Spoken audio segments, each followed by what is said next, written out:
update you. I have a new blog that's on WordPress, and for today's show, I've put a tad bit of information about what I will be talking about.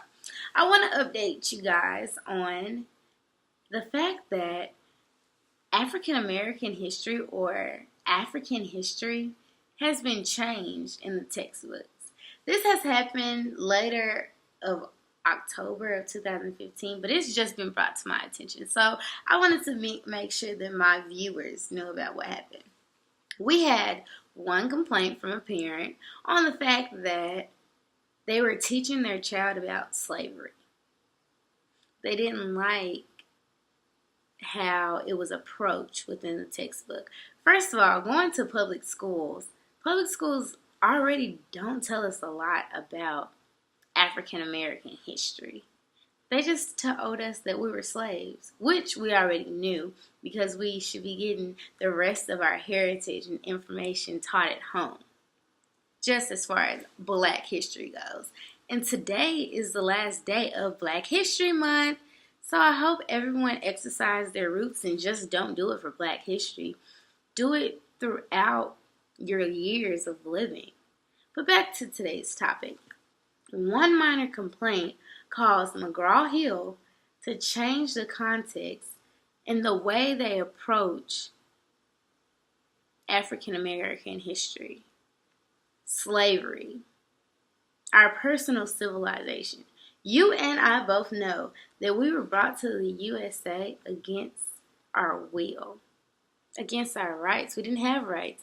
They didn't even look at us as if we were people.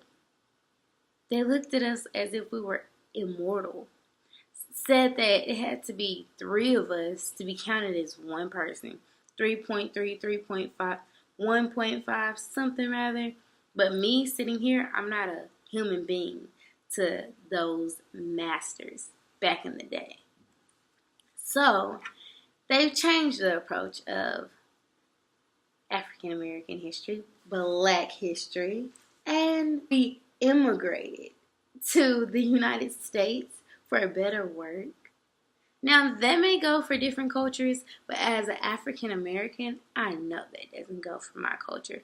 They kept us segregated, still want us to be segregated, still in bondage, don't like the fact that we're rising each and every day, each and every year with a better comeback. So they changed our textbooks. And actually, I've already had a viewer send their opinion towards this topic to the dash line.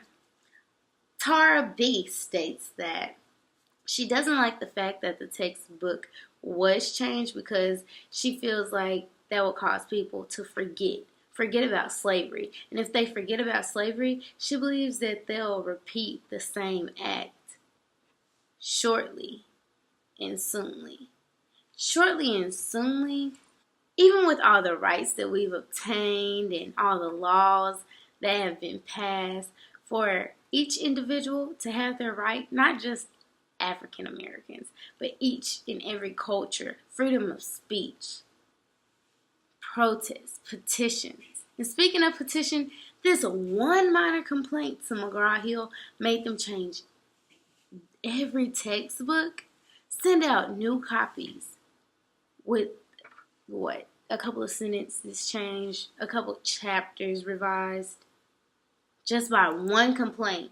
But for so many things that's really terrorizing our communities, terrorizing our nation. And we signed down 1,000 signatures to change it on a petition. One complaint sent to this textbook company changes history. The history in a textbook of history of our past. Does that make sense to you? African American history has been revised. Either you're looking at it from one complaint change how your children will be taught about their own history. How do you feel that this will affect the children of the future? How do you actually feel about this? Send it into my dash line. This number right here. I want you to be able to watch Almost Rich TV, take something from it, and also send in your response because it's about communication. I love having communication with my viewers, and I love that you're tuning in to Almost Rich TV. Thanks for tuning in. I'll be looking for your response. And don't hesitate to send me in a whole paragraph because I'm willing to read it. Be sure that you're expressing your rights and embracing your history, heritage, everything. Now, since they're trying to cover the truth, be sure that you express your heritage in your everyday life. Educate others, educate your children, educate your educators about what you know. Educate yourself because it's time for all Black Americans, African Americans to stand as one. Yes, all lives matter. But on the other hand of all lives matter, why is it that one culture's history